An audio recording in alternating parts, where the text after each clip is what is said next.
No. Oh, I see. It just changed. Okay, what's up, everybody? Welcome to podcast number 17. Today we're here with a bunch of other car guys and YouTubers. So, Chris, you want to go into your channel and the vehicle you have?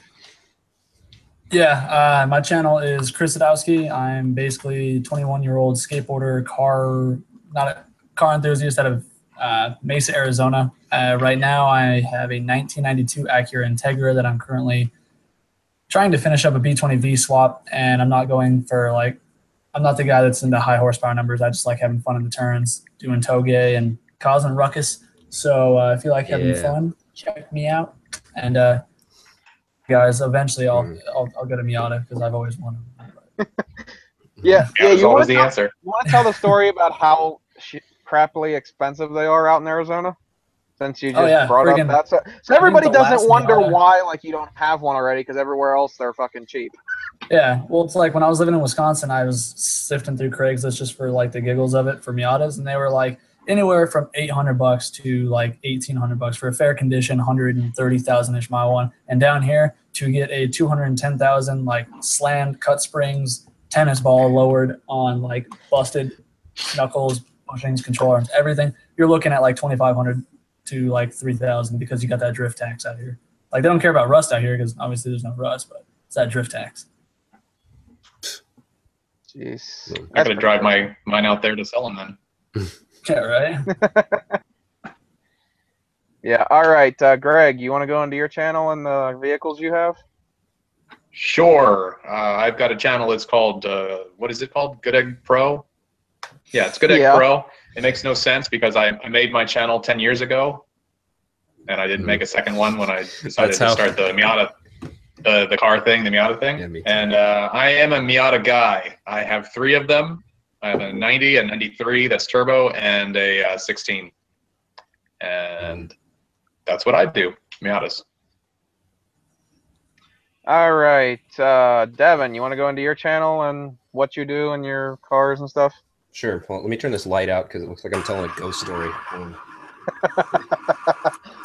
It literally looks like, now that I think about it, it looks like Chris is telling one with his lighting.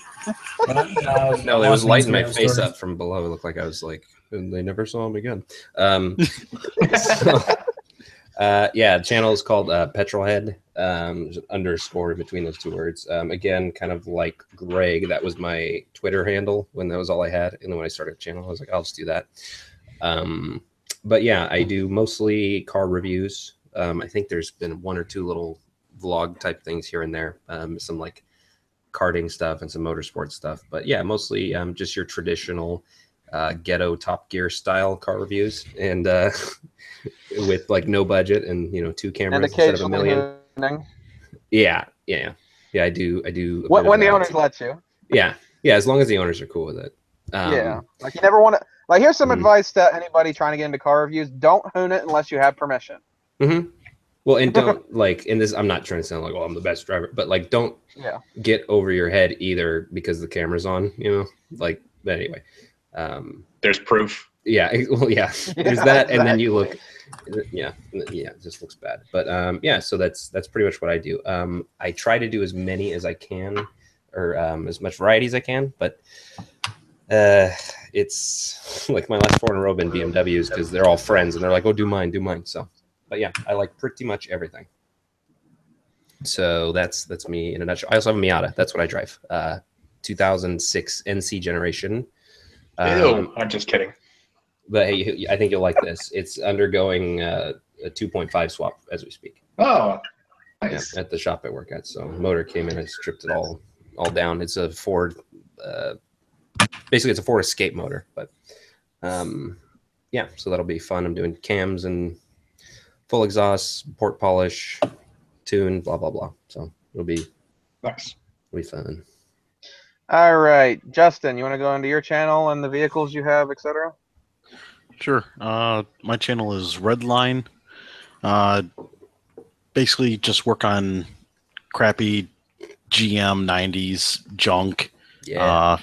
I own a lot of Tornados, which are never heard of cars. No one just knows jack all about them. Do a lot of mechanic mechanic videos trying to get into more driving per se, but you know, it's with just like crappy camera and nothing else. You know, what can you do, right? You don't want to. I know how you feel. I started with a very shitty camera. Yeah, I don't want to film and like drive. I feel really uncomfortable that type of stuff. You know, just like even with people around. Here's a funny story behind. Okay, so I reviewed a Charger Scat Pack on Tuesday. Let's say this: my section come out did not like the DSLR very much because it was heavy. Oh, no. So it didn't fall. But it kept moving. Expecting. It kept moving. So literally, the owner had to sit there and hold the camera for me to make sure it didn't go anywhere. Oh, jeez. And was he driving at the same time? No, I was driving. Oh, okay. I was driving. He was in the passenger seat. That was for the review part because there's gonna be 3 videos. We did do a smoky burnout in Mexico. On a close course in Mexico. That video will probably be out first. After I get the Corvette show video out next week. Then there will be the review, and then there's a ride along, because the ride along vlog. Oh my god, was that interesting? He hooned it harder than I did, because he did give me permission to hoon it. So I did drift a couple turns, and believe it or not, for a 5,000-pound car, that car handles pretty decent. No, they do. I'm not gonna lie. And then it sure still goes too. Wow. Okay. Noah's Ark. Okay. Long wheelbase V8 and rear wheel drive is always easy to be a. Yeah, look what happened to the Titanic and how heavy that was. Oh my. Here we go. Roasting the Dodges. Okay. Like, I never used to be big into Dodge, but after I drove that car, you know, I was kind of like, you know what, I kind of like this. It's kind of fun to drive. And I just brought the comments up, and Harris is like, Greg doesn't know his own channel name, RIP. I know. Because I never talk about what my actual channel is. I just make content and put it out there, and I'm more, you know, just spamming my other channel, which we're not going to talk about right now, but you know, so I don't really pay. It's like your own phone number. You don't necessarily always remember your own phone number because it's like you never die. I'm guilty of that. Like somebody says, "Oh, what's your phone number?" I'm like, give me a second. I gotta look it up. Yeah. And just to let everybody know, we do have one more person that's supposed to be, well, technically 2, because Z061 is supposed to be here too, but I don't know what his deal is. But also Jimbo's channel is supposed to be joining us tonight also, but he had to eat and stuff like that, so he'll be on here eventually. But yeah, so shall we get into our first topic? Sure. Yes. Do it. All right, so what are some of the biggest car regrets you guys have? I can start with that. I have one. I have a few, but so I used to have a 2006 GTO that I sold, and it had 28,000 miles on it when I sold it. It was orange, 6-speed, 6-liter, blah blah blah, and it was. I let it go for way too cheap. I was getting out of the military, and I was moving, and the date was approaching, and I got totally lowballed. I totally took it, and I think I sold it for like, I don't know, 9, 10, something like that, which was horrible. And then I also had an original, or it was a one owner when I bought it, Porsche 944. It was like 62,000 miles. And I was with this girl at the time, and I sold it to help her buy a car. And after what happened I was like, never fucking again. But I was young and stupid. I was like, I don't know, 19 or 20 or something. But yeah, I bought it from some old guy who was washing it, and I walked by and said, "Hey, sir, you think you might ever sell that?" And he was like, "Well, yeah, actually, my wife wants me to sell it now, and I can't drive it anymore." And I got it for like $3,000. Well, what a coincidence! Yeah, what a coincidence. Yeah. But yeah, so there's a few there. But well, actually, since he said that, why don't we just go into the other topic? Because what car do you regret selling the most? Oh, well, because you basically just answered that one. So well, what else is a car regret? Well, like a regret, like I should have. I knew I should have checked the torque on those lug nuts. yeah, like something like that. Like, don't forget to torque your nuts, ladies. Oh shit, I should have said lug nuts. Are you making fun of me? Because I did that. Shut up. Oh my god. I didn't know that. I lost didn't a either. I lost a wheel. But I was Oh, you basically lost a stopped. wheel? I was basically stopped when it happened because my wheel was rattling and my brake was rattling, and I was basically Actually, yeah, that's stopped, happened to me and before too. then it fell off. And you know what? There's not a whole lot you can do in a Miata when your wheel falls off. I mean, you're just, it's not like you can jack your car up. Yeah. You're screwed. Like, did you just You're stop just screwed. and then the wheel just went kaput and just fell Yeah, off? lifted. Yeah, right in the Jesus. street. And it was just a 2-lane road, and I was blocking traffic, and it was a little fucked up. Yeah, mine happened to do that. My black turboed Integra. It was like the day after I got it from the last dude. I took it to my work. It was like 2 miles down the road just to be showing it to my coworker or whatever. And I was on the way home and he was following me. And on the way there it was fine, but on the way back, like he never tightened the lugs, and I just figured, hey, he put together a car, so tightened everything, and didn't make noise on the way there, but on the way back, as soon as I started coming out of the parking lot, like it felt like wobbling, but I thought like, I don't know, maybe something was just seized, like the caliper got stuck or something, and it was like making a grinding noise. And as soon as I got out on the road, my coworker pulled up next to me. He's like, dude, you got to pull over, your tire's like about to fall off, and get on there. There's like one lug nut hanging off, and yeah, it was trash. It's awesome. So it's easy. Sketchy Craigslist dudes. It's easy to do it. You know, you're working on your car, and then you put your lug nuts on, and you like hand crank them or whatever, and then you just forget when you drop the car back down to tighten them. It's just, well, usually we're doing something that we're excited about, so we want to drive it. We're like, yeah. Then you start driving, and then you realize, shit, I forgot to torque my nuts. Yeah. That wrong again. Sorry. But yeah, like that's never good when you forget to torque those. Yeah. Public service announcement. Everybody, please torque your lug nuts before you go anywhere. And screw your oil cap on your block after you put oil in the car. Yeah. Don't just leave it sitting in the spark plug well. Just don't leave it there. Just put it back on. Yeah. Okay, so which topic do you guys want to do? Biggest car regrets or the worst car you regret selling? Since technically we've kind of covered both, thanks to Devin. No, I did, but everyone say what you regret selling if you do. I'll do the regret one. I'll be right back. My doorbell just rang. Hold on. But you continue. All right. My biggest car regret was probably owning a 95 Eclipse GS with a 428. Any Eclipse that has the 428 that's not boosted is a trash. Those motors are garbage, and mine was a lemon. Like mine was a lemon that was blended with lemon juice. Like it was piss poor. So yeah, I don't even have to go into detail. Just 428 motors are trash. The transmissions in them. When I got mine, only gears I had were first and fifth. And nice. That's a big jump. Yeah, it had like 110,000 miles. So somebody was Brian O'Connoring it way too hard. Actually, the guy, when I bought it, he was trying to convince me that the grinding in between gears was Fast and Furious, a shift like audio thing like that he installed. What or some crap like that. Yeah. Yeah. So moron. It was a death trap. Sounds like it. All right, who wants to go next? Greg?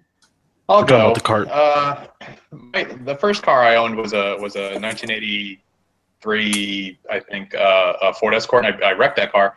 And then when I was in college, my mom decided that I needed a car, so she gave me her, I think it was a 87 Chrysler New Yorker. I regretted everything about that car. I regretted driving it. I regretted owning it. I regretted putting gas in it. I regretted everything. That was the biggest hunk of crap car I've ever experienced. There would just randomly, I would get very, very sleepy because I think there was an exhaust leak so bad it was pumping exhaust into the cabin, and I was falling asleep as I was driving. It was the worst. So that was definitely my biggest regret of any vehicle. So there you go. Oh, and today I kind of regret asking this guy a Porsche 928 convertible. Now, they didn't make a 928 convertible, but he, I guess, did the conversion. Because I'm looking up now, and there were kits that you could buy where you could literally cut the roof off and put a convertible in there. It was for sale, and I regret not stopping and asking him how much he wanted for it. Because it was pretty cool looking. Huh. Yeah, you're probably the only person on YouTube with one. I would think so, because I used to love the 928 with the headlights that just popped up this way. I always thought that was so cool that they pop up like up and down, like or recessed into the car. I don't know if I've ever seen another car that Oh, speaking of pop-ups, you want to know something funny? There's actually this one guy on YouTube. I don't really watch his channel that much, but he actually has this Miata. And you know how when you have the headlights up, it looks like it's smiling at you, right? Yeah. He literally stuck a tongue out of the middle circle thing, so it literally looks like it's sticking its tongue out at you. Yeah, a lot of people do that. You're probably talking about Beatrice, the Miata. Yeah. Yeah.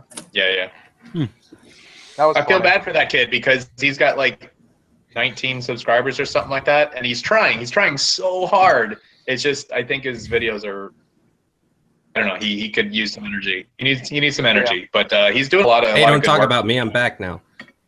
Sorry, damn it. Dude, your last one on that BMW is actually pretty good, Devin. Oh, thank you. Thank you for saying I actually enjoyed too. it. I'm just fucking with you. What? I knew you meant it as a compliment. Thank you. No, a guy, Oh, a God. subscriber person reached out to me on Instagram and said, you know, hey, you want to drive my well, first he said my BMW, and I was like, in my head, I'm like, not really, because I've done like 3 of them in a row. And I was like, what is it? And he was like, oh, it's a 2007 M5 with V10 in it, but it's got a Dynan stroker and it makes 600 at the wheels and it's got water meth. And I was like, oh yeah, sure, when? So, and he said, drive it as hard as you want. And I went, oh, then definitely. Yeah, like that's kind of the same way with the Charger too. He was like, you know, just drive it as hard as you want, just don't wreck. Pretty much. Which, real quickly, I was kind of skeptical at first. Like for a lot of it, I was like, probably could have pushed it a lot harder. But you always want that walking away from it. You don't want, I'm an idiot, I shouldn't have done that. You know. Yeah, true. Someone else started to say something. Who was that? Yeah, Devin, I was going to ask you about the M series. Like, BMW now has an M everything, I think, except for an M1. I don't think they have an M1, but they have an M2, M3, M4, M5. I don't know if they have an M6 right now or not. I think they do. They do. They do. What's your opinion about all these? Because M cars used to be really, really special. The M3 used to be like the holy grail of I can afford this race car. And then, of course, the M6 was just ridiculous. And now there's an M car for every model line that they've got except for the one. What's your opinion on that? They've lost their way because M cars used to be, sorry, as I took a bite of teriyaki. M5s used to be, M cars used to be built on their own production line, naturally aspirated motors, individual throttle bodies, 12-to-1 compression. So I thought you Crazy. said naturally aspirated boner. Yes, that's what I said. Was that not clear? But yeah, and now what they are is they're just little bit beefed up versions of the next down fastest one. So it's like, an M4 is, it's really like a 340 or a 435i with, a little bit more boost and different suspension wheels. And so, they're trying to, make them feel special with fake noise coming through the speakers and, just boosting the hell out of them. But they don't feel as special to me. Like when I got back in this M5, which was, naturally aspirated V10, it's got 10 throttle bodies on it and, long tube headers and great, no exhaust to speak of. That felt special. That felt like, oh, that the M stands for motorsport. That's right. The new ones just feel like a little more boost. So. Yeah. I think the best era has passed of those cars. Yeah, like how you were talking about exhaust, that reminded me to say something about that Charger I did. That thing was straight piped. It's hard to make a V8 sound bad. Yeah, like you put it in manual mode and it gets loud, and it sounds good, especially when you downshift. It sounded good. Yeah, that's I hope it came through on the camera as good as it sounded, because I haven't watched all the footage over yet. I haven't had time. Were you filming with your GoPro? Oh no, you said you with your DSLR. Okay. Yeah, because I didn't have it yet. Or I would have used that for in car, so then Evan could have not been holding the camera the whole time. But yeah, like the one time when I did a little drift coming out of the gas station. Literally, you'll see in Mexico. You'll see the camera just go, whoop, Like you'll actually probably Yeah. see a snippet of Evan in there because it goes whoop, and he like is trying to turn the camera back around. I'll be back in I'll be right 1 back. second. Oh, All right, wait, who's going back? I'm confused. I have to be right back. Oh shit! So- That means two of Yeah. you are leaving. All right, just give me 1 Okay. second. I'll be right back. Okay, so I guess it's just us three now. And you two already went. Justin didn't So- go yet, so should we move to another topic? What was the topic when I? Well, when you I got kind of back- answered both of them already. Well, when I got back, the guy was talking about. God, I forget what his name is. The other Miata guy. Oh, Greg. He was talking about some guy with 19 subscribers and he needs help or something. Oh I was just yeah, curious. because I brought up something about the Miata.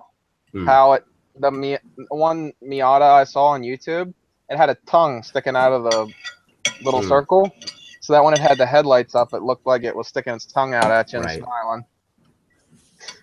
I think actually, funny enough, I think Miatas and Corvettes have like the biggest range of like really good versions, tasteful, and then the worst I've ever seen.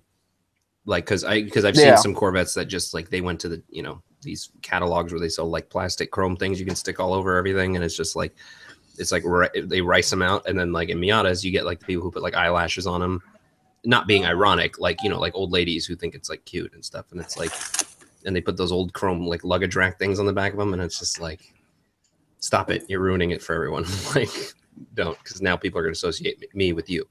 So I don't know. Okay, so apparently my one, well, at least, well, he said we weren't friends anymore, but now I don't know if we are or not. He just texted me and said, I'm in the car driving fast because someone is chasing me and hit me with his car. Mm-hmm. I hate when that happens. Yeah, my friend Justin was supposed to be watching this. If you are, it was your ex that I'm talking about, so you might want to message him and see what's going on there. But where were we? Should we move to another topic or not? Do it. Yeah. Alrighty, let's see. If you could only have actually, no, let's do that one later, because I want Jimbo to answer that one when he gets here. Even if we get an hour into it and he still ain't here, I'm going to fucking say it anyway, so.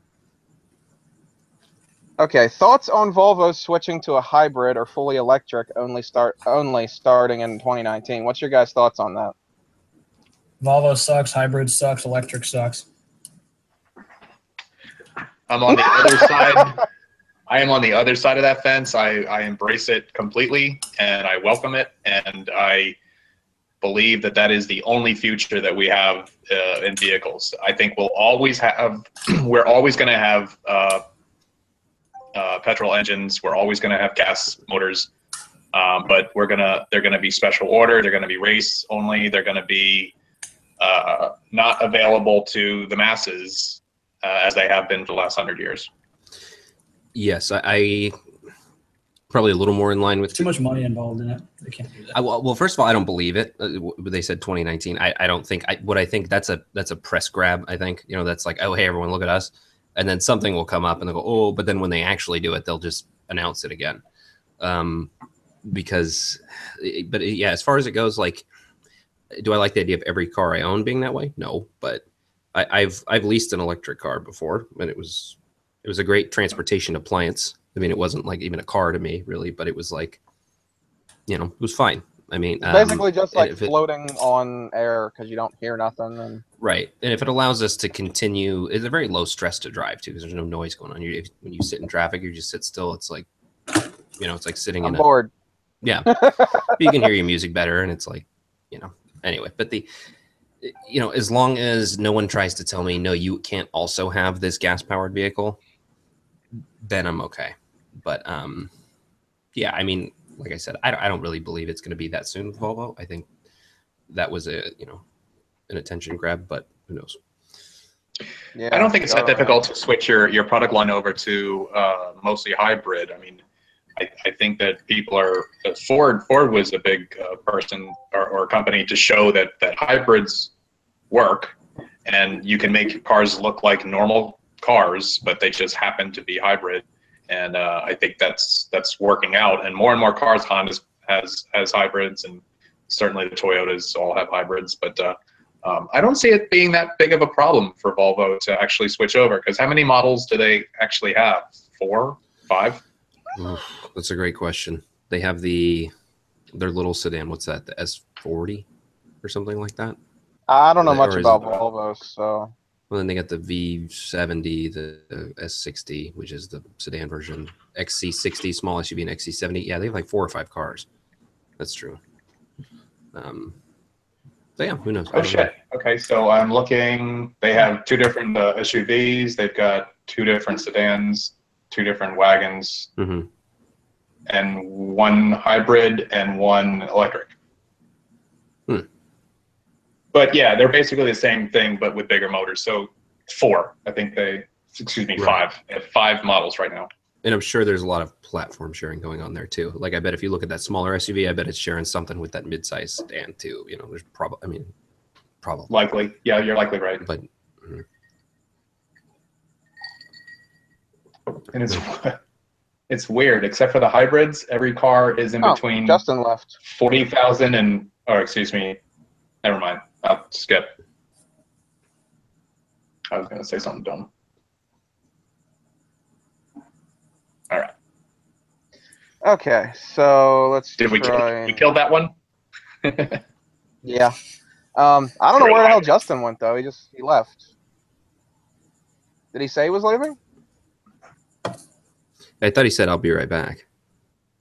I know he said that earlier, but that doesn't explain why he actually left. I don't know. What's his Instagram? Is that something tornado something? Yeah, something like that. Because I think I follow him, or I think we follow each other. But I think he was because I remember someone who I follow was trying to sell a Tornado, and I was like, I think he said that because he's trying to sell one. Yeah, and he mentioned that on here, and I was like, well, there can't be that many of you, right? Like, yeah, his is Tornado enthusiast. Okay, that's him. Yeah.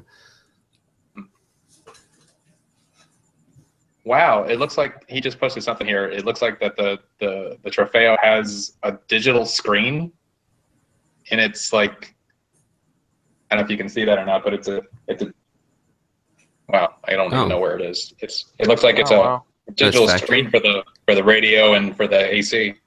Yeah, I guess. If he were here, we'd ask him.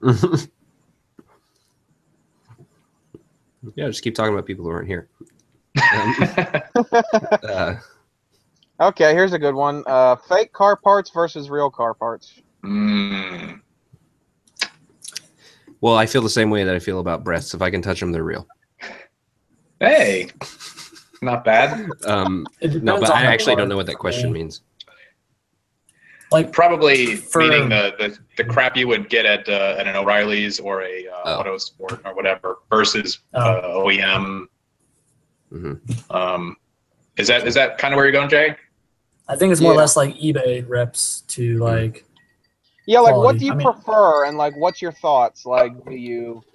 All right, well, let me cover that really quickly, because when I decided to go turbo in the Miata, I literally went with the cheapest full kit I could find, and that was CX Racing. It's all Chinese cheap crap.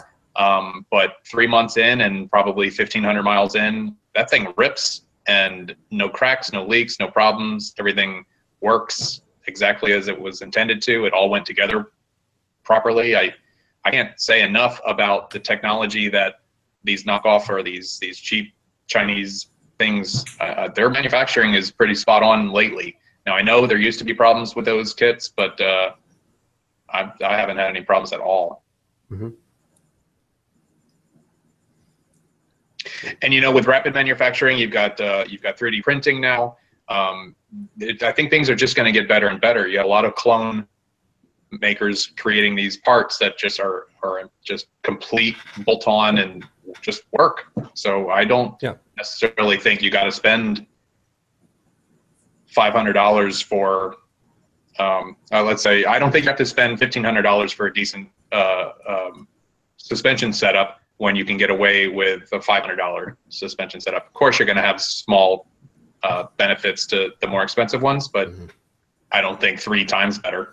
Yeah, I think the less complicated the part is, the more comfortable I am going no name brand or whatever. Like, just personally, like I don't have a lot of experience with, you know, like eBay, like an eBay turbo kit or anything. But to me, what I try to do with everything is just listen to who's actually done it instead of speculators, and be like you've done it, and you go, well, I've had no problems. So to me, I go, okay, well, you're someone who's done it.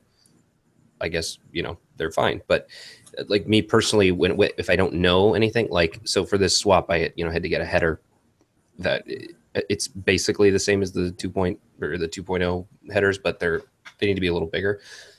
The only reasonable one I could find was an OBX header. And I remember everyone's, oh, OBX, this, that, blah, blah. But I'm like, it's a tube of metal. Like, does it fit?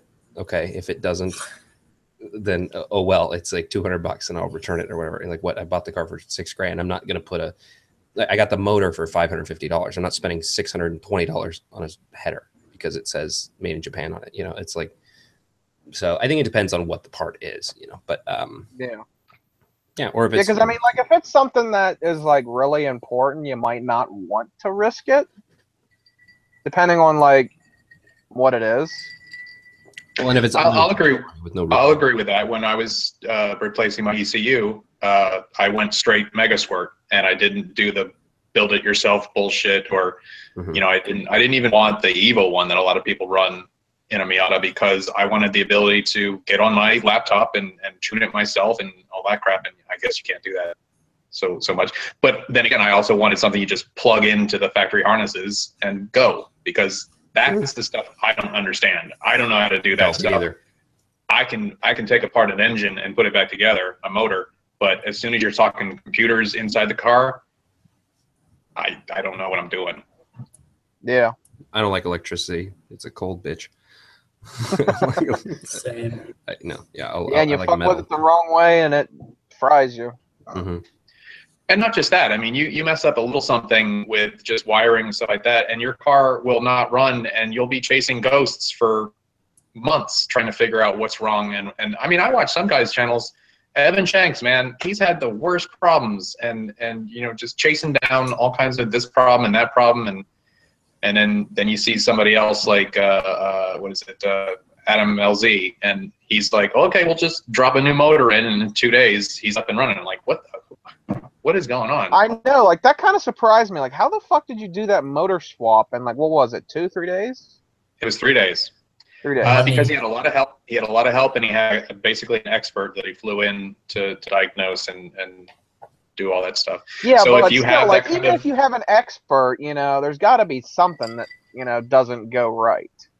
sure, Like, I'm how sure there is. often does, you know, like, that's the thing, like, how often doesn't something, like, you know, fuck you in the ass when you're trying to fucking do something? Like, it's When not I was always doing going to work build perfectly. twice. Just, yeah, because things don't work perfectly, and if you don't know what you're doing, it just takes a lot longer for you to diagnose what's wrong and then what you need to do to fix it. True. Like, if I were to do another turbo install on the Miata with a CX, I could probably do it in a day, because I know what I'm doing, and I've experienced all the problems, and I kind of know how to fix them. Sure, we'd run into all new problems, but you know, not knowing how to do it is like 50% of the time you're spending on doing it is trying to figure out how to. True. So that's I think that's the difference. Okay, so let's move on to our next topic. Let's see. Here's a good one. Best and worst drivers you have rode with, and why? Someone else can go first if they want, but I got like a few chambered. I'll Chris, why don't you go first? Yeah. I think the best driver, just because I don't know, I don't really drive with a lot of people, but probably the best driver would be my buddy Matt. That's in a couple of my older videos while I'm in Wisconsin, just because he's really he's into the whole track scene, and like I am. So that's what he wants to do. So that's what his driving is orientated around, is like super offensive but in control. So he's probably the best driver that I'm with. And the worst driver, I don't even know. I don't want to put anybody on blast. Just, you don't have to use names, but I'm just trying to think because I know pretty much all my friends are honestly pretty crappy drivers because they're all scared of like anything. Like as soon as a raindrop comes down, they're like typical Arizonans and they don't know how to drive in the rain or like snowfall or anything. So I'll go worst. The worst driver I've ever been with is my father. Oh, really? And just lately, anyway. The guy is so neurotic that if I tell him that in another, I don't know, mile and a half up there, we need to get in the right-hand lane, he's immediately over his shoulder and yanking the wheel. And I'm just like, whoa, Dad, that's why I said it a mile and a half. You got lots of time. Relax. Mm-hmm. Yeah, so he scares the shit out of me when I'm driving with him, and I prefer to drive if we're going somewhere. Yeah. Yeah, he's probably getting close to the age where I might have to start taking his keys from him because he's gonna hurt somebody one day. Yeah, that wouldn't be very good. And as far as best, I don't really know any good drivers. I don't feel super comfortable with anybody. Devin, did you go or no? So worst drivers would be a guy I knew in high school. I haven't seen him in forever. His name's Matt, but he like we used to joke that he would turn any corner into a 90-degree angle, and he thought he was really fast because it was almost like he thought the goal of fast driving was, can I make the tires squeal? And he had this, front wheel drive Honda Prelude. I remember one time we were going around a corner and I was like, dude, like you're going too fast in this corner. And I was, I like to drive fast and everything, but he's like, no, I got it. Watch. And just waits till the last second and just goes like this and just like power understeers into a guardrail with me in the car. And I was like, how do you feel now? like seriously? I was like, I told you that this is not what you want to be doing. And he's crashed like, I think he's had 3 cars his whole life, and I think he's crashed every single one, at least once, some twice. But best driver I've ridden with, I used to work with a guy when I worked at a dealership, and it was quite a while ago. But he was the one who got me into drifting, and he was a guy who was born in the UK, and then went to all of high school in Japan and actually learned to drift like on mountain roads, just like you would imagine. Cool. And he had this huge mustache, like the Pringles guy. And I remember the first time I rode with him, he was we were road testing this AMG Mercedes. We were working at a Mercedes dealer, and then we turned off like the main road, and he was like, "Oh yeah, this is my favorite test drive route." And he's like having a conversation with me as he's like dancing this car around corners where it's like never completely settled, but he never lost it, and it was never snappy, and it was never. And I was just like damn, like this guy, and this is nothing for him. He's just talking like, yeah, so what I like about this car is, and the whole time the car is like fighting for grip, but like, yeah, so he was good. I learned a lot from that guy, but he had 2 kids, and then he had to, he got a automatic BMW wagon, and so I guess you have to calm down. But yeah, he had Well, I'm sure that's fun in its own way. Yeah, sure. It's probably got great cup holders. Mm-hmm. Okay. It's funny, in my channel trailer, I literally say like I don't care about cup holders. It's just funny that he said that, like, because my reviews are always, people always comment, oh, you didn't tell me how much space the trunk has, and I'm like, well, fuck you, go to another channel. This is not what that's about, like. Like yours is more or less like the driving experience. Yeah, I'm just like, I'm kind of goofing around in a way. I'm just like, woohoo, listen to that. That's kind of like that's kind of how I want to kind of make my reviews. Is like it's more about the experience of driving the car, not how many fucking cup holders you can get, how big the back seat is, so you can fuck your fiance or whatever. Like, hey, sometimes that matters. Yeah, no, it depends what I'm reviewing too. If I'm reviewing, like a Stroker M5, does anyone care about like, well, if I sit in the back and my head is a little, who gives a shit? Like, let's hear it, let's see it, smoke, make the tires smoke, drive quickly. Yeah. But like if I, like I'm getting to the point where I'm kind of running out of interesting shit within my immediate reach to review. So I'm gonna have to start doing like people I know, just normal cars, and so I might have to, I don't know. The 2 routes I'll have to go is either be more in depth about, features and boring stuff, or just make them kind of ironic and funny, which I think is what I'm more going towards. Because there's enough people doing straight reviews out there. Yeah. If you've got a hook and you're entertaining and funny, then that's what people are going to watch. That's what I watch. I watch regular car reviews. Not because I want to know. I don't want to know what a 2004 MR2 drives like. I think he's hysterical, and that's why I watch this. Oh God, yeah, he's great. I love that guy. Who was it? Regular Car Reviews. Mm-hmm. I've never seen that channel. He's in Pennsylvania. Well, you have a new project because he's amazing. Yeah, he's at what? I'm guessing by the sound of it, he's got a. Yeah, probably Yeah, I gonna be think hard. he's close to 500,000. Yeah.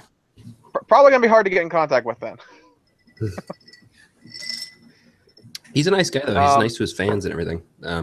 He's very That's interactive like, with people. I know some YouTubers that are not always the nicest when it comes to their fans, and I'm just like, you're not gonna have them very long if you don't.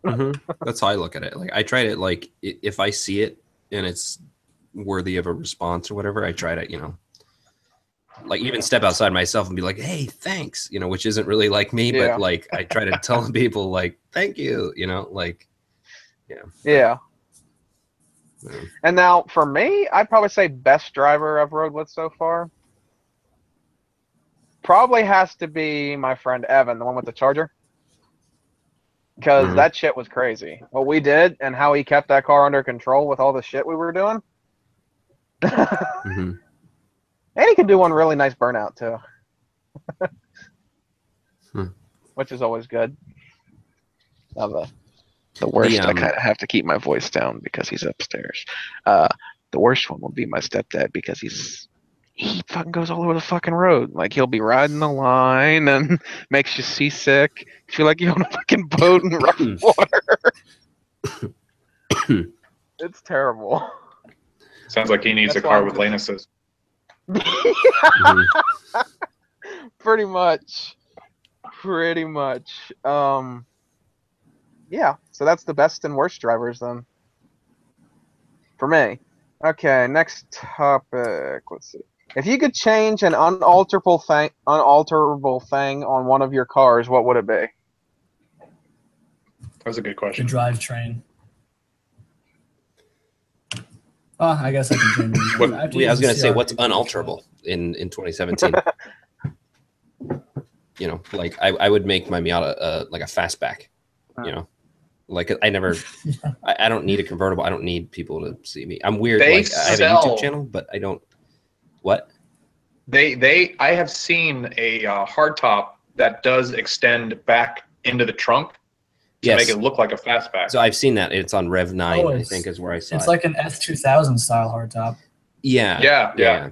But I would have it be, since we're saying unalterable, like factory with like a really big hatchback, like a really long, like and no trunk, like just like make it a big like slant hatchback, almost like a clown shoe. That would be interesting. Not quite. But yeah, I mean, I don't know. I would do that because I love everything about the Miata except for I live in Portland and it's overcast and cold and or raining 9 months out of the year. So it's like, I just get a lot of road noise. It sounds like you need to think about your location. Yeah. Well, like I said, probably move back to California, probably, especially if I want to pursue this. There's like no car culture up here. I mean, there is, but it's all stupid, like stancy, cut springs, rubbing, Like I'm still trying to figure out what the car culture is around here, to be honest with you. Because honestly, around my area, the only shows are like there's a couple. Like I know there's a couple Volkswagen shows, but that really doesn't interest me that much. Then there's one Corvette show, even though this year was technically two because it got rescheduled and I was still there, so it still counted. Then there's two Mustang shows. And there's a couple autocross events. And then there's just like regular cruise-ins. Like I think there's like 3 of those and that's it. Well, I think that is kind of the culture around where you are then. Like, it probably leans a little more domestic. Like, because just the phrase cruising suggests, like muscle cars and stuff like that. Like, I never hear about a Honda cruise-in. Or no, I mean like a cruise in, like a Honda Meet, I hear about, but I don't like hear about. Oh yeah, the word cruise in, it suggests. Yeah, like an old school term. Yeah. Car culture here in Arizona is actually pretty diverse. Like you got right down the street from me on Fridays and Saturdays, there's like the classic dudes, the hot rod dudes, and then on Saturdays out in Phoenix, There's I go to it every now and again. It's a smaller one, but it's mostly Hondas, but some Beamers. This dude came up with Porsche. There's races out in like West Phoenix, like Avondale area. That's a mix of domestic, import, German, everything. But I don't know. It's either there's no in between here. It's either slammed eBay put together rattly Hondas that are just beat to hell, or it's like fully built like Evos and Skylines. Mhm. Like there's no in between. Oh wow, Yeah, that sounds different. yeah. And there's actually an R34 out here. I'm pretty sure it's still out I here. think It's, we actually by went off topic. I think we went to a Full completely race. different topic. What's everybody's car culture? Mhm. Yeah, whatever. Oh It well. works. Well, I'll take the unalterable thing just real quickly. I mean, like the only thing that I don't really enjoy about the 2016 Miata is that stupid screen that is just sort of like stuck on the dashboard. It's very Oh, the Mazda iPad? 3-ish. Yeah. Mhm. And I don't understand why they couldn't make it motorized and flip down into the dash, or just not have it there. It just seems dumb. It's out of place for what looks like an otherwise smooth, unencumbered dash. So I wish there was a way to get rid of that. I wish there was an option. Yeah, certainly there was the much smaller thing that I could have got in the sport version, but I didn't want that. And if I am not happy with the stereo system, too bad, because there's no way you could possibly put anything else in that. There's just no room. It's not a DIN. It's not a double DIN. There's no DIN. It's a zero DIN. So it's not like there's going to be an aftermarket for the ND. It's not going to happen. So that's really my only thing that I could probably say is unalterable. That would be nice to change. Yeah. Your video went away, I think. Who's? Greg? Oh, it did for me. Oh, I still see him. It's worked. It's still working over there. Oh, never mind. I see. That whole time you were talking, I was just staring at blank screen. That was weird. That's probably better that way. I like the self-deprecating thing. I try to do that a lot. I was like, I'll drive a car and I'll be like on camera. I'll be like, yeah, most people think only idiots like this car. I love it. Like it's just like, but people like that better than, oh, I'm the shit. Like I think people kind of can get behind you there. But comment. All right, here's a good one. Weirdest car you have seen with forced induction? That Geo Metro that's out here in Phoenix. It's like, I think everybody says it's like an 8 or a 9 second car, but it's fully built. Boosted. What? No. Yeah. With a Geo motor? Metro motor? No, it's not a Geo motor. I'm pretty sure it's like a Honda motor, like a K20 Yeah, I would or think something. so. Mm-hmm. All right. Well, I don't that's a really. good one. To be completely honest, I don't really see much beyond the Miata culture out here. I have my own little group and clique that I hang out with, and we go to the meets every month. And I don't really go to the Cars and Coffee thing or anything like that. But the weirdest thing I've ever seen like online was when Haggard Garage turboed that actual Metro. They put a turbo.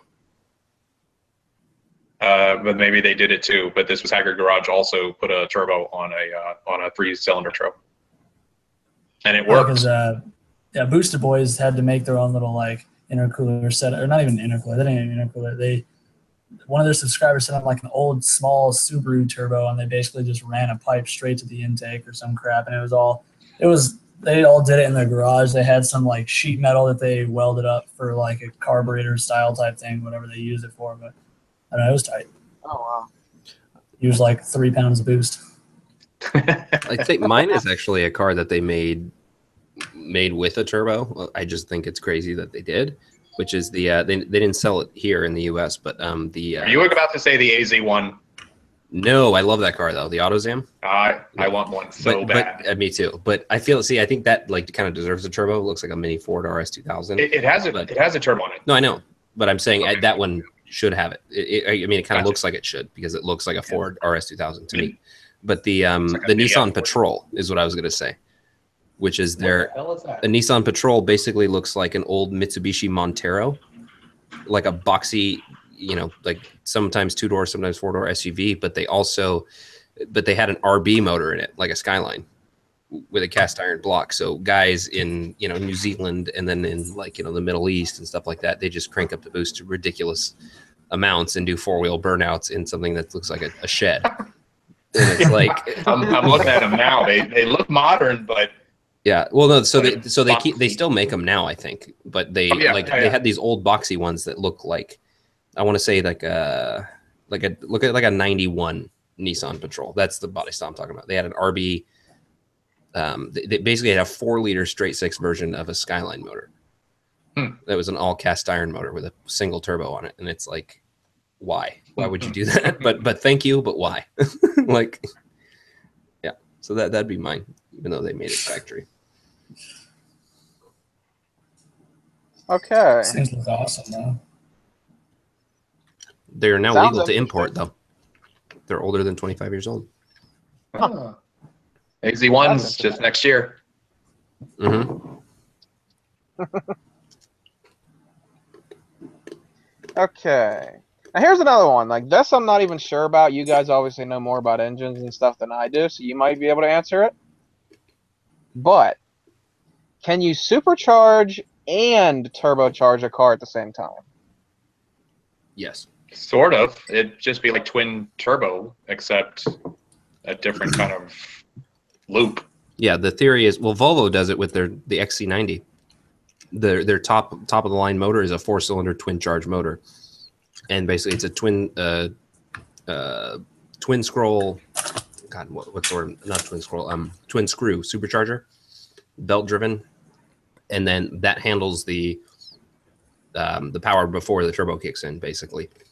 But yeah, Volvo is selling cars from the factory with both. And it's like a 320 horsepower motor, the 2-liter 4-cylinder. Yeah, I don't know about the longevity of that and the serviceability Yeah, it of that. sounds like a destruction for your Yeah, crankshaft. it sounds like it'd be a great car to lease with a warranty and then give it back and never look back. But yeah, I know. Yeah, they do it. And then there was that other crazy car. That was the one that was on Top Gear and then it caught on fire, which doesn't narrow it down because like every car on that show. Oh, but, I think it looked like a supercar, right? Yeah, the Zenvo ST1. Yeah, it was an orange supercar from Holland. Yeah, and it was twin charged. It was like a Ford, some kind of Ford V8 or something that was twin charged. So I know it's possible. My question, I guess, would be, what would be the benefit of doing twin charge rather than two supercharge? I'm sorry, twin turbo. Mm-hmm. Because we've been having twin turbos since like, God, I don't know how long. I don't know, the 300ZX used to be twin turbo. Right, and I think older like turbos, when they were truly twin turbos, I think you still got the lag because you had two medium-sized turbos. But now I think what they do is sequential turbos, where you have a small turbo, big turbo. Which, that's the car we were showing. That's the one I was thinking of. Hold up, hold up, Chris. Show it again. I was gonna put it up on the. The small would be for super high. Well, it doesn't take as much air moving through it to spool up, so it kind of helps the other big turbo along. I mean, that's what the new BMWs are actually kind of two. It's like two turbos inside of one turbo in a way. They have a small impeller and a big impeller, which is why they kind of feel like naturally aspirated motors, because there's no wait for it. And then you get it. It's just, peak torque at 2,100 I don't know, RPM. man. I actually like turbo lag. I do too. It feels said that on camera. When it kicks in. It's as drama, I mean, that's what it's like. I like it. You get to hear like it. You YouTube? wait for it. What's that? I said like YouTube. What, drama? Oh. Yeah. See what I did there? Okay, here's a little game we can play. Buy, rent, and crush. Greg, we're gonna start with you. Okay.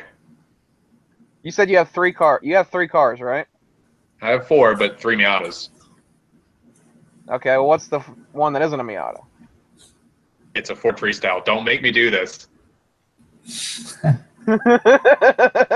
Okay, so buy, rent, or crush. Your new Miata, one of your old Miatas, and your Freestyle.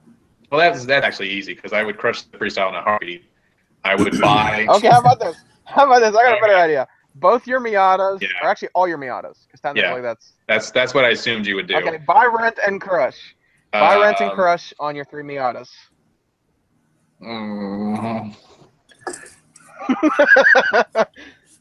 Okay, hold on a second. What's the criteria for is it just no criteria, it's just whatever? Or are we supposed to explain why we would be doing these things? You can explain why, like, yeah, All right. you have to explain, like, why you would buy this, why you would crush Well, this. usually when I hear this Okay, question, fine. you're presented with 3 hypothetical cars, but I'm not Okay. trying to take the reins or Well, anything. But that's I'm gonna Well, no, do, like, this people's- is actually a better question because these actually have personal meaning to me rather than just these are imaginary cars that I don't care Exactly. about. That's kind of why I decided to do that. So then, you know. All right. Yeah. Then I would say I would buy the 2016 only because I'm kind of looking at it as an investment car anyway. I would rent my turbo. Crush my 90.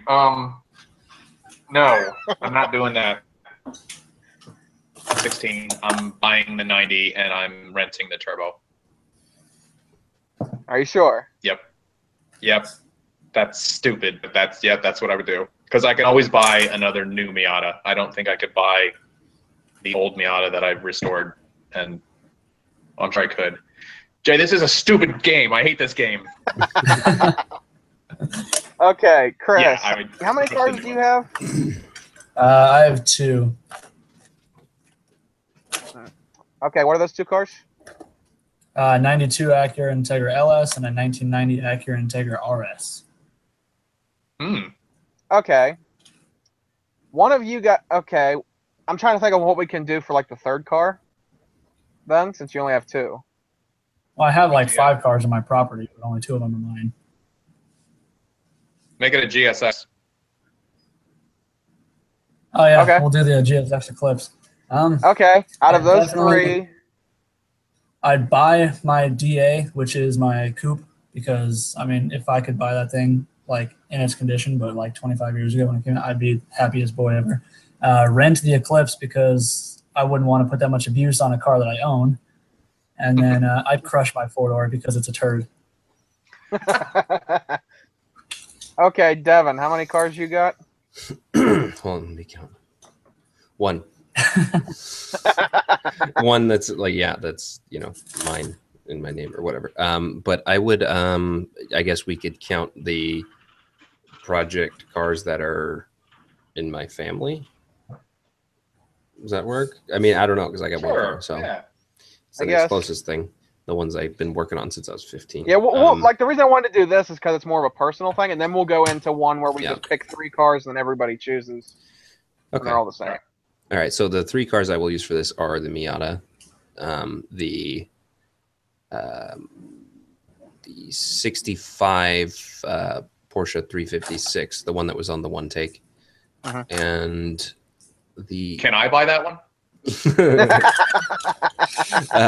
And then the 98. Or I want to do that. No, the 72 Mercedes 280 SE, which is the one that my dad was on the one take with. So let's see. That God, that's tough. Buy, rent, crush. Okay, I would probably buy the Porsche because I could park it and sell it in 20 years for, I don't know. I mean, I think we got it, you know, or my dad got it, you know, 12 years ago for, I don't know, 20, and it's worth 150 now. So, you Holy know, shit. Following that trend, I'll just take that, keep it in the garage, and you know, that's an investment. I'll buy Relic that with a diaper. I guess I'll rent. That's tough. Well, again, because see, if I sold that down the road, I could buy a lot of Miatas. I'll just crush the Miata because it's disposable. I mean, they made 1 million of them. I'll find another one, and then I'll rent the 108 Mercedes, the old S Class. I'll rent that for like a date car because it's cushy and comfy and it looks the business. Yeah. Okay. All right. So now each of us is going to come up with 3 cars that each of us has to pick and do that shit. Greg, you want to pick 3 cars? How about this? How about this? We come up with 3 cars and you got to play the game. Yes. That. So it's like far too Wait. All right. the other way. So wait, hold up. Explain what we're doing again. Well, You're gonna pick just 3 cars. made us play the game with the cars that we own. Now each of us are gonna pick 3 cars, and you're gonna play. Yes, 3 hypothetical cars, and we'll each pick 1. Oh, okay. I mean, Okay, I think, okay, yeah. right? You each pick 1 for me, and then we'll do one where we each pick 3 for all of us to discuss. Jesus. Okay. That works. Okay. All right, pick the cars. All right. C7Z06. That's mine for you. Okay. The big block. What is it? 57C3. 572. I don't know. Is it? I don't know.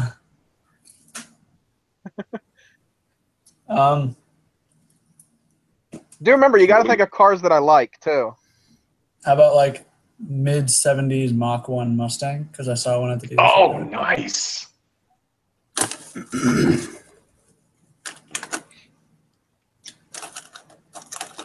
Okay, Greg, what was yours again? That was the big V8 motor, the big 7C3 Corvette.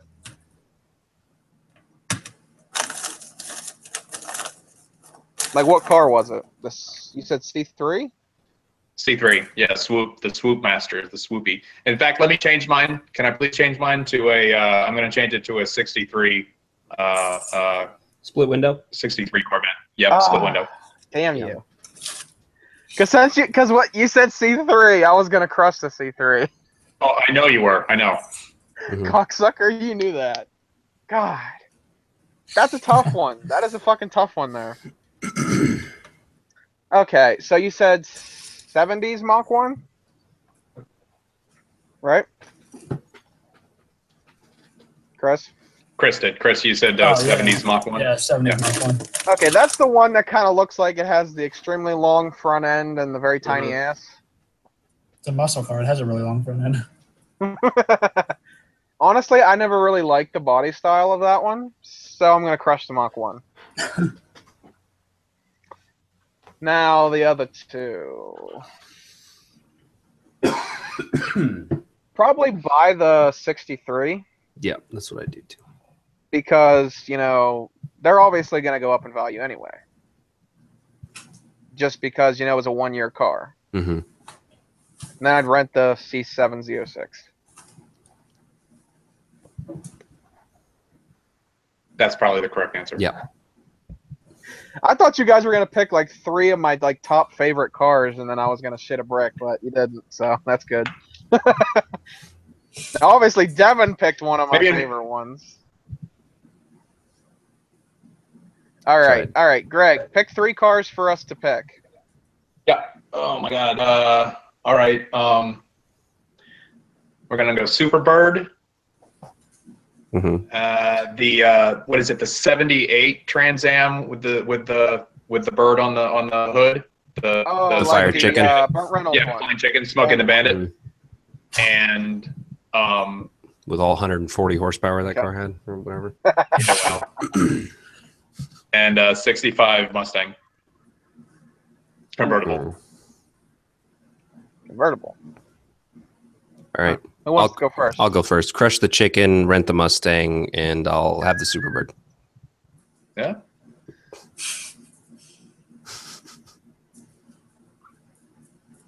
Is there any reason for owning the Superbird? Just because it's like offensive. So wait, let me just back to that. So, the Superbird is like the Plymouth one with the big ass wing on the back, right? Well, and the big cone, the nose cone on it.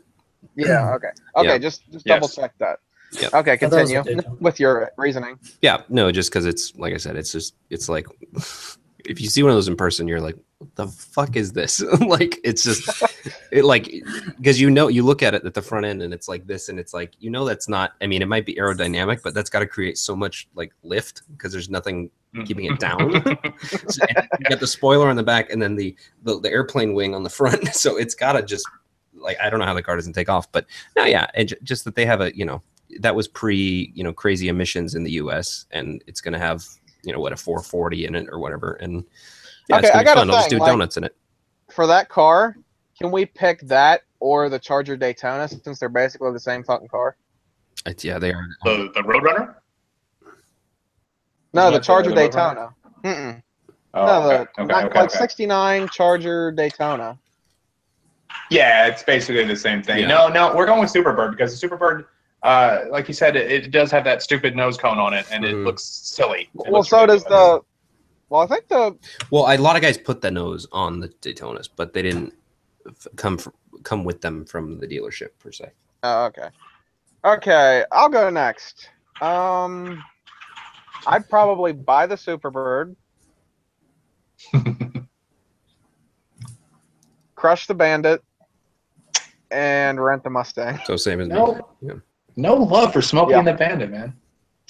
No, like that's the thing. Like you said, like that was 70s Transit Firebird, right? I believe it was 76 or 77. I think it was 70. Yeah. Yeah, my friend Stanley said he used to have one, and it had so many fucking problems. It was oil leaking all the time, and What? And a 6'2" big giant iron block? What are you talking about? So Or that's was why that I'm the kind of 70, like. right? I gotta look that up because I think it might have been even bigger than that. I think that was the same one he was talking about, but yeah, I'd take the old Mustang. Now that's the thing. Like I don't know. Like since you said convertible, I'm kind of but hey, why not? All right, Chris, you want to go? I'd definitely crush the Mustang, save the crowds, and then I would probably buy the Trans Am just because it got booty back in the day, and it probably still get booty today. And Yeah, I'd rent you get out booty at all the casinos. Yeah, right. I'd just rent out. Not the ones on the strip, though. Not the ones on the strip. Way off the strip. Yeah, at the Golden Maybe Nugget. Yeah, Fremont Street. Maybe Fremont. Sorry, the Superbird came with. I'm not Superbird. The Flying Chicken came with a 6.6. So wait, which one did you crush and which one did you rent? I messed up. Wait, you Crush crushed the Mustang. What was the other two? And rent the Superbird or the Daytona or whatever it is. That's respectable because I don't think I'd want to. I don't think I'd want to own that death trap either. I think just to rent it to show it off once a month or something. I think that'd be cool. I've seen the safety specs on it. I've seen the movie Cars. Okay. So did you basically just say yours, Greg? What's that? Yeah, I think Greg would buy the chicken. I fire chicken. don't play the game. I would absolutely buy the chicken. Yeah. I would rent the Mustang and crush the Superbird. You know what's funny is that we had me and Devin's was the same, and then you guys' was the same. There was no different. No, I crushed the Mustang. Oh wait, couldn't crush he that kept the Mustang. Mustang. That was almost my first car. That was going to be my first car, except the one that my dad. When I was 15, the rule was that my parents would buy me my first car, and the budget was $2,000. That it couldn't be more than $2,000, which is amazing to me now because now a really cool Miata, not a cool Miata, but a decent Miata, running Miata is $2,000. But anyway, I digress. There was a guy at his work that was selling a '65 Mustang. I think it was a regular hardtop, but for $2,500, and my dad wouldn't buy it. And I'm just like, you are a moron. You are an idiot. But in retrospect, I would have wrecked that car too, and it would have just been that much more sad. Yeah. Okay, Devin, you want to pick 3 cars for us? Yes, and then unfortunately I have to go because I have to get up at 4 a.m. But yes, I'm right I there will with pick. him. I gotta be up at 4:30. Yeah. Yes, but I will pick 3. Let's see. Try to make them all pretty different. I'm gonna go with Aston Martin DBS, which is the kind of like the DB9 racy version with the 6-speed and 500 something horsepower. So we'll say that. I will say a Ford Mustang GT 350R, and that's my current favorite American production car. Let's see, and then how can I round that off and make it different? What's Japanese? Fast. New NSX. I'll go first. All right. Crush the NSX. Okay. Bastard.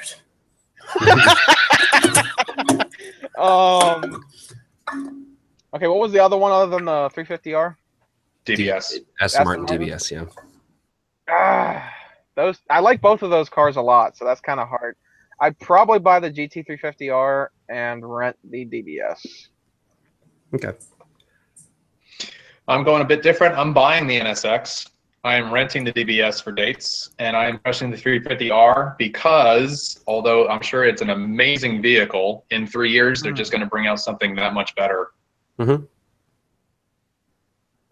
True. But I think the NSX is going to get 3 years. The NSX is going to get 3 years. They're not going to sell, and they're going to disappear, and then they're going to become some rarity in 10, 15 years. Even though another thing about the R was they were decent limited production, though, weren't they? The R's. Well, I don't really believe there's such thing as limited production Mustangs because, I mean, there's still a lot when you compare them to really, like that Aston Martin for, instance. They're not making any more of those. They're not making any more manual Aston Martins. The DBS is a gorgeous, beautiful piece of work, piece of artwork car. I mean, that's a gorgeous car. But I don't think I'd want to own it just because. I don't think I'd want to own it. That's all. Mm-hmm. No reason. All right, Chris, what's your picks? He's gonna buy the NSX. Buy the NSX. Yeah, I love my Hondas, and then probably rent the Aston Martin because that'd be a fun little like weekend trip car, and then crush the other one just because I don't know what it is. Oh God, Devin, how about you? I'd buy the Aston as an investment. Again, I think front engine V12. Manual transmission. I don't think we're going to see any more of those in the history of the world. Nope. I mean, anything that's front engine V12 is not a manual anymore. So I'm going to buy that. I'm going to rent the Mustang and beat the shit out of it. And then I'm probably going to crush the NSX, not because I have a problem with Honda or Acura. I was a Honda tech. That's how I kind of got into cars, and I've had turbo Civics and stuff. The NSX to me was disappointing because it wasn't what I wanted it to be. It looks great, but I wanted another mid-engine rear-wheel drive high revving naturally aspirated car, and what we got was a four-wheel drive hybrid automatic technology. And I get that it's great, like I'm sure it's great, and I'm sure I'd have a blast driving it. I just don't see longevity, I guess, in it. Well, they messed that up because they redesigned it 3 times through its life. And they changed it. It was going to be a front engine V10 when the concept came out, and then it was that was weird, and then but anyway, that'd be mine. Hey, was it the Jaguar that used to have the really super long nose? Was the 12? The E-Type? Is that what that was? A 12-cylinder front engine? Okay. Yeah, they made them. Well, so the E-Types had a big 4-liter or 4.2-liter inline 6, and then the XJR that came after that, they had a front engine V12. Or the XJS. XJS that came after that. Okay, we might have somebody joining here soon if he's still interested, since he texted me that at 11:14 and it's now 11:22. So we'll see. Because since you two are leaving, because Greg, you probably won't have to go, will you? I'll stick around a little bit. I've got some editing to do, though. I got a video I shot today that I would like to get out tomorrow. Well, good for you. I'm jealous. I'm really slacking on that. Never mind. As soon as I sent him the link, he just went live on his own shit. What the fuck? Wah, wah. Oh, well. Okay, how about this? How about we just do one more of that? Like, since Chris hasn't, said cars for us to do, why don't we just do that? Okay. All right. We're going to wrap it up. Yeah. Okay. Yeah, guess so. It's a little shorter than expected, but oh well. 3 brain busters for you guys. Pontiac Aztek Smart Car or the Nissan Cube. I love it. I love this game. Me too. Can I crush all 3? Put the smart car in the Aztek, then crush the Aztek. It'd probably fit with that back seats folded in. All right. I think wait, what was the 3? Oh, Cube. Okay, I know what I would do. But whoever wants to go first, they can. Go ahead, Devin. I'm keeping the Aztek. I'll explain myself. And I am crushing the smart car, and I'm renting the Cube. I'm going to rent the Cube for the next time I have to take my dog somewhere because he gets extremely car sick and he pukes everywhere. Great. So he can puke all in that shit. I don't care. The Aztek, I think when we're like 50, will look crazy, and I think could be like the hipster car. Because it's just like the Gremlins and the stuff that everyone, like, were shitty then. Like, they kind of came around and were like kind of quirky and cool. And it's a Pontiac, and they're extinct. And then what was the other one? The smart car. Yeah. I just crush it. I hate those things. They're fucking horrible. It's the worst. It's the worst car I've ever driven in my life. It's a smart car. Yeah, I don't. Yeah. Well, who wants to go next? I'm going to go. I'm going to buy the smart car. I'm going to rent the Cube, and I'm crushing the Aztec. And here's my thought process on this one. The Cube is an overall pretty usable car, and it's modern enough and all that good stuff. The Aztec is just a hunk of crap. I know I said it was nice on the inside, but you still have to look at the outside. So that's gone. That's crushed. Now, the Smart, I would buy and own and hoon it out so bad. I would do every mod you could possibly do to make that thing cool. Wide body, engine swap, all kinds of crap. I might even, chop top it. I don't know. But I would make that a project, and I would make it my business to make a smart car cool. That is a challenge worthy of a whole YouTube channel. So what? So you're buying the smart car or renting it? I'm buying the smart car, renting the Cube, crushing the Aztec. Okay, Chris, how about you? I'd buy the Aztec because just storage space. Like everything folds down behind the front seats, so that's like nifty enough. And I think if you probably like slammed one, they probably look sick. I like the gear selector, how it's on the dash. Yeah. Kind of like the Honda Fits. I just think that's cool. But crush a smart car because I recycle, so I crush my tin cans. And then, shoot, I forgot. The Cube. Yeah, I just rent the Cube because, it'd be convenient going to like the lake or something. Just throw a bunch of people in this little box and take off. In the little box. All right, your turn, Josh. You mean John? John, that's what I said. Stupid microphone. Autocorrect. Autocorrect, yeah. Yes. Mouth correct, yeah. Greg said about, turning the smart car into something cool. That actually doesn't sound like a bad idea. So I'd probably buy the smart car. Since I actually reviewed one a while ago, even though I was riding shotgun, but I did review a smart car that was made to look like the little tiny ship that was with the USS Enterprise in Star Trek. Oh my God! Wow. I'm not kidding. Did it come equipped with a stick to beat off all the women? The shuttle.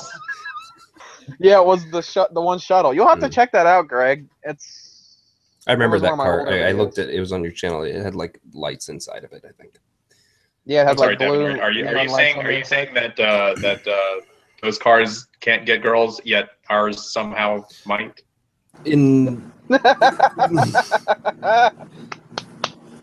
Ours. Miatas. Yeah.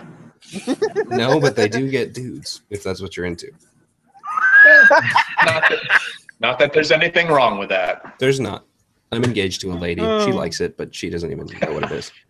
She just knows the top goes down and it goes fast. Oh, I thought you meant she liked being engaged by you. It's like because that's the progression of what you were saying. I'm engaged to a lady. She likes it. That's good. I hope so. Okay. Well, good. All right. I'll write that too. And then I guess I would. Mm-hmm. I guess I'd rent the Aztec for space-wise, since you guys say it has a lot of space and stuff. And you'd crush the Cube. And Cube probably crushed the Cube. Because who wants to drive around a little fucking sugar cube?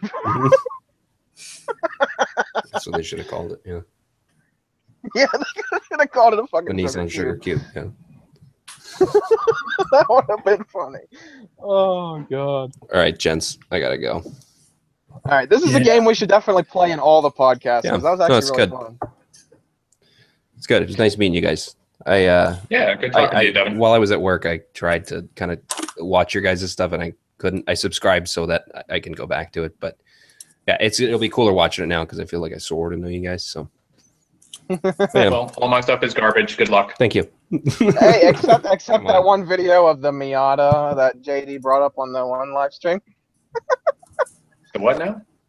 Remember the video? When I made that girl wash it. Yeah. Oh yeah, the when I made Nicole wash my car, that's a good one. That's all right. Yeah, that JD brought up in the one live stream. that was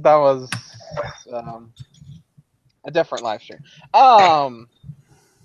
hope you guys enjoyed this podcast. It might have been a little shorter than usual, but